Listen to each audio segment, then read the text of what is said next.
When I say like we are screwed, what does it mean?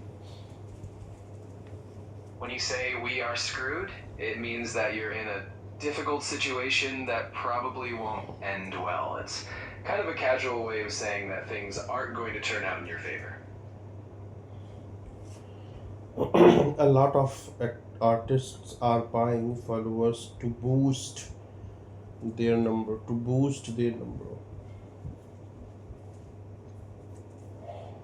Yeah, that's definitely something that happens quite a bit on social media.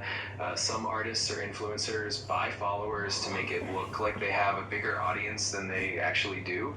It can help with appearances, but it doesn't always translate to real engagement. If you want to indulge, you can do it on Wednesdays and Sundays. And if you have the time, it is even better to do a light workout 2 3 hours after your cheat meal. Okay, that way you burn some of the calories, enjoy your food, and still feel satisfied that you balanced it out with exercise. It is said by Sania Nehwal. That's a great approach to balancing indulgence and fitness. Having a treat day and then doing a light workout afterward can definitely help keep things in balance. And it's cool that Saina Nehwal, being such a accomplished athlete, recommends it too. What she said. She suggested that if you want to indulge in a treat, you can do it on certain days, like Wednesdays or Sundays. And then, if you have time, it's a good idea to do a light workout a couple of hours after that cheat meal. That way, you burn off some of those extra calories and still feel good about balancing it out with some exercise. Michelle Obama says women's reproductive health is about our life. It is about the whole complicated reproductive system, that the least of what it does is produce life. It is very important thing that it does, but you only produce life if the machine that is producing it. If you want to WHITTLE whittle us down to a machine is functioning in a healthy, streamlined kind of way, was what she said. Michelle Obama emphasized that women's reproductive health is about so much more than just the ability to have children. She pointed out that the reproductive system is complex, and while producing life is an important function, it can only do that effectively if it's healthy and well taken care of. So she really highlighted the importance of overall reproductive health.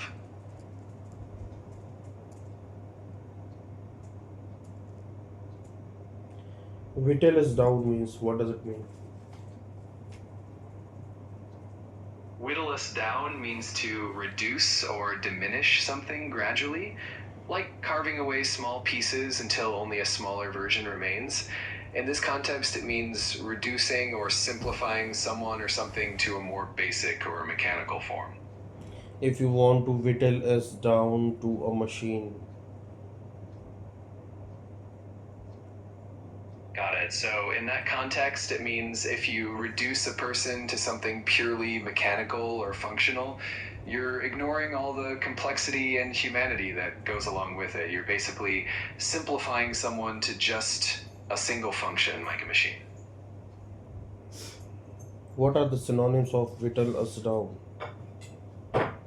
Some synonyms for whittle us down could be reduce us, diminish us, pare us down, or even strip us down. All of these phrases convey the idea of gradually lessening or simplifying something. Actually, I'm not understanding the whole sentence. Like, if you want to whittle, whittle us down to a machine, is functioning in a healthy, streamlined kind of way. No worries, it is a bit of a complex sentence. What she means is that if you try to simplify or reduce a person to just a machine, then that machine or that person can only function well if they're healthy and everything is working smoothly. So she's really highlighting that humans are more than just machines and that our health and well being are really important. Okay, okay. I'm repeating it line by line. You can explain me. Women's reproductive health is about our life. Sure. That line means that women's reproductive health is deeply connected to their overall well-being and quality of life. It's not just about having children, it affects many different aspects of a woman's health and life. It is about the whole complicated reproductive system that the least of what it does is produce life. So that part means that the reproductive system is really complex and producing life is just one of the many things it does. In other words, there's a lot more to it and just the ability to have children. Okay, in this line, she said that the least of what it does is produce life. Means, What she means by that is that producing life is just one part of what the reproductive system does, and there are so many other important functions and roles it plays in a woman's health. So, even though producing life is really important, it's just one aspect of the whole system. okay, I understand, but make some sentences like this sentence: the least of what. Sure, here are a couple of examples. The least of what he does at his job is answer emails. He also manages the entire team and coordinates all the projects. Or the least of what this smartphone does is make calls. It also lets you browse the internet, take photos, and even pay your bills. Okay, explain these examples. What does it mean by the least of what in these sentences? In these examples, the least of what is used to show that the mentioned task or function is just a small part of what that person or thing does overall. For instance, in my job example, answering emails is just one small part of that person's responsibilities. They do a lot more than that. Similarly, in the smartphone example, making calls is just one of the many features it offers. Some more examples. Of course, here's another one.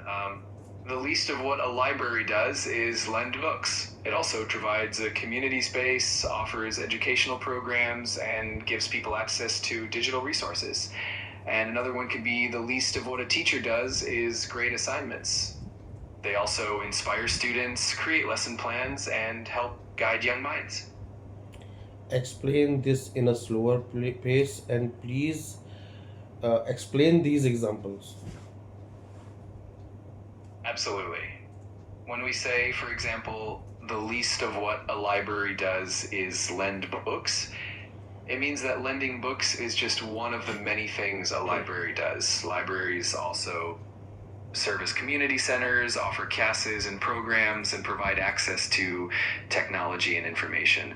Similarly, when we say the least of what a teacher does is grade assignments, we're pointing out that teachers do so much more, like inspiring and guiding their students and creating engaging lessons. It just highlights that these roles are much bigger than that one simple function. Okay, explain again the whittle us down and give some other examples. Sure, when we say whittle us down, we mean to gradually reduce or simplify something until only the essential parts remain. For example, if you're trying to whittle down a to do list, you're cutting out all the less important tasks and only focusing on what really matters. Another example could be if a company needs to whittle down its expenses, it means they're trimming away all the unnecessary costs and only keeping what's essential. Your pace is very high. Please reduce it. Of course, I'll slow down. So, when we say whittle us down, it means to gradually reduce or simplify something bit by bit. For instance, if you're trying to whittle down a long to do list, You would remove the less important tasks so that only the most important ones remain. Similarly, if a company is trying to whittle down expenses, it means they're cutting out unnecessary costs to save money. Let me know if that pace is better. Yes, this pace is better, very better, and keep this pace all the time. Got it. I'll make sure to keep this slower pace from now on. If there's anything else you'd like to know, or if you have more examples you'd like me to explain, just let me know.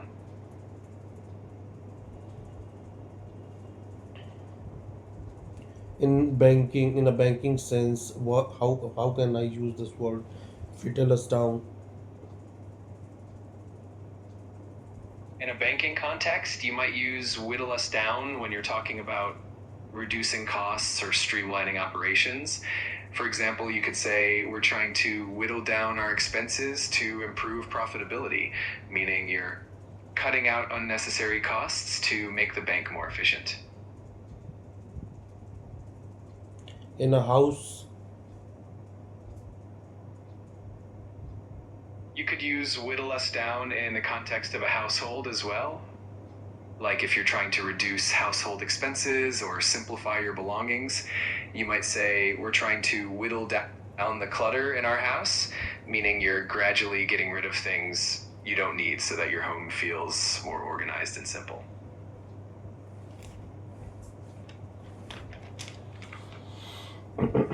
okay, that makes sense. I'm glad it does. It's definitely a useful phrase to describe the process of gradually reducing or simplifying things. If you have any more questions or read more examples, just let me know.